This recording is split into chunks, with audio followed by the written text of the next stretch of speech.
Сәлеметсіңдер ме, балалар? Бүгін сендер тұсаукесер рәсімі туралы оқып, танысасыңдар. Меншіктік мағынаны ауызша және жазбаша жеткізуді үйренесіңдер. Сегодня мы будем проходить обычай под названием разрезание пут. И научитесь устно и письменно выражать о собственности. Тұсаукесер, разрезание пут. Этот обычай организуют, когда малыш постепенно начинает ходить. Наши предки верили, если этот обряд будет проведен, то его ждет светлое будущее, и он будет счастливым, удачливым.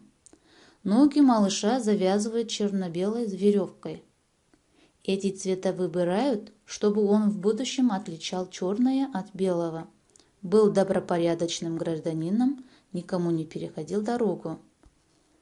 Человек, который режет путы ребенку, должен быть шустрым, энергичным, уважаемым среди своего окружения. Наши предки верили, если такой человек будет резать пут ребенку, то его энергия будет передаваться малышу.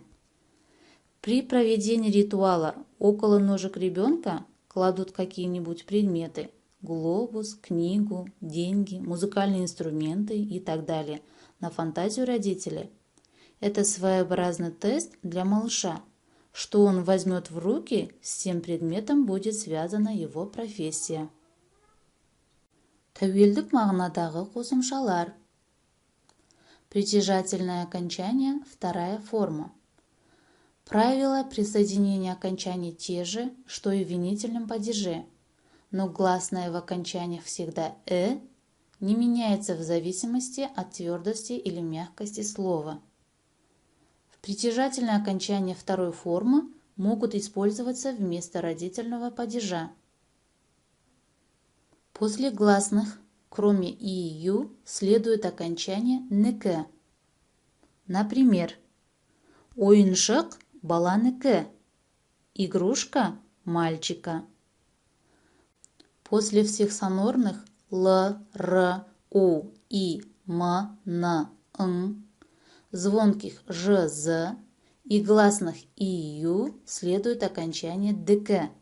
Например, кітап Оспандыкі, книга Оспана.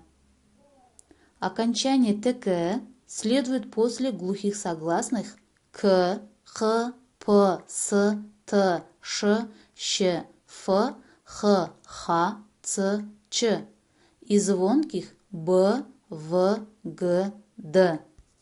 Например, телефон серіктікі, телефон серика. Жіктеу есімдіктерінің өзгеруі. Запомните, личные местоимения в притяжательной второй форме. Личные местоимения жекеше түрі. В единственном числе.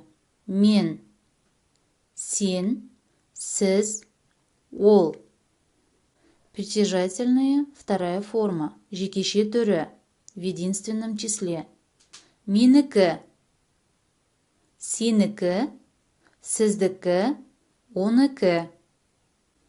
Көпше түрі. Во множественном. Біз, сендер, сіздер, олар.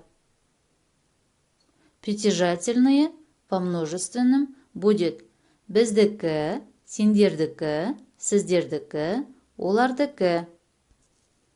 Мысалдар, примеры. Менің әжем моя бабушка. Әжем меніңкі, бабушка моя. Біздің қаламыз, наш город. Қала біздікі, город наш. Сіздердің бөлмелеріңіз, ваши комнаты, бөлмелер сіздердікі, комнаты ваши. Оның суреті, его картина, сурет оныкі, картина его. Міне осылай, тәуелдік мағынадағы қосымшаларды есім сөздерге немесе жіктеу есімдіктеріне қосып қолдануымызға болады. Осымен сабағымыз аяқталды. Сау болыңыздар.